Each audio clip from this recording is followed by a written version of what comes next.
May 2014. The US Naval Institute news section boldly claims that Iran's copy of the United States' unmanned stealth aircraft is a fake. Western media outlets echo this sentiment, citing industry experts who dismiss the drone as nothing more than a cheap mock-up. Their fiberglass work has improved a lot, they joke, confident that Iran's creation is merely a static model, not a flyable aircraft. Fast forward 2 years and the chuckles have turned to silence.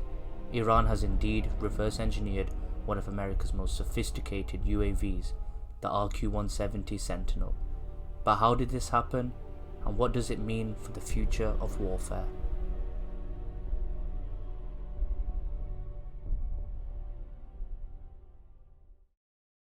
All things considered, Obama is doing quite well in California. His job approval rating is 50%, the low 40s disapproval, and compared to the rest of the country, that's fairly good. To understand how this story unfolded, we must go back to 2011, deep into President Obama's first term.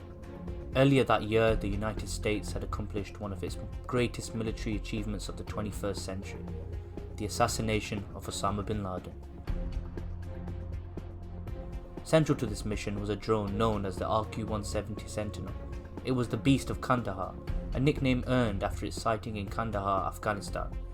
Equipped with cutting-edge stealth technology, it became America's premier reconnaissance UAV, capable of penetrating even the world's most advanced radar systems. The RQ-170 played a pivotal role in providing real-time intelligence during the bin Laden raid. It helped President Obama and his senior advisors watch the mission unfold live. Experts speculated, while officially stationed in Afghanistan, the RQ-170 was conducting secretive surveillance missions across the border in Iran and Pakistan. This wasn't just a drone, it was a symbol of American technological superiority.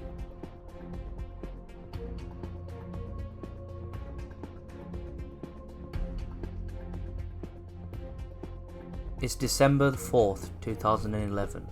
Iranian state media suddenly announces they have downed an American UAV within their airspace. The US government quickly dismisses the claim, but just 2 days later, a Pentagon spokesperson admits the US has lost control of a drone in an area they can't reach. 4 days after the initial reports, Iran releases images showing their military surrounding the drone intact at an airbase. Brigadier General Amir Ali Hajizadeh, head of Iran's Revolutionary Guards' aerospace unit, claims they lured the drone into a trap and landed it with minimal damage. It was a first in modern warfare, a downed stealth drone, captured almost fully intact. We have asked for it back. We'll see how the Iranians respond. President Obama's response, a simple request for Iran to return the drone. Iran unsurprisingly refused, stating no nation welcomes other countries' spy drones in its territory.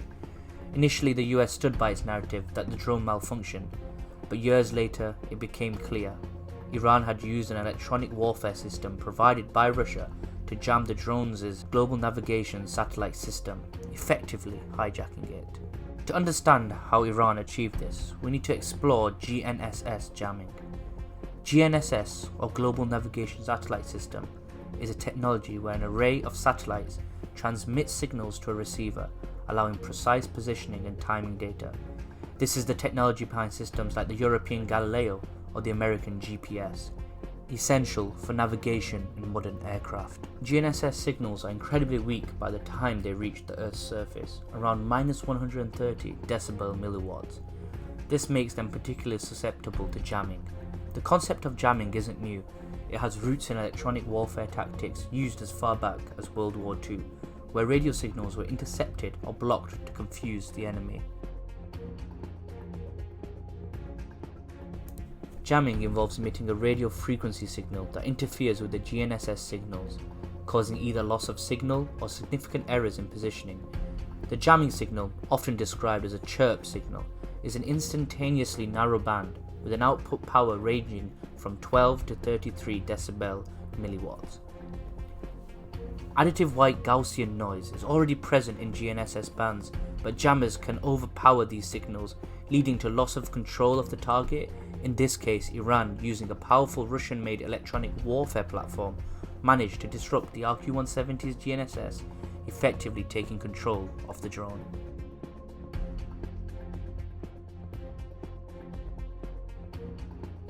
After jamming and capturing the RQ-170, Iran had demonstrated a shocking capability, but capturing the drone was only the beginning. Reverse engineering such an advanced piece of technology involves meticulous study and analysis.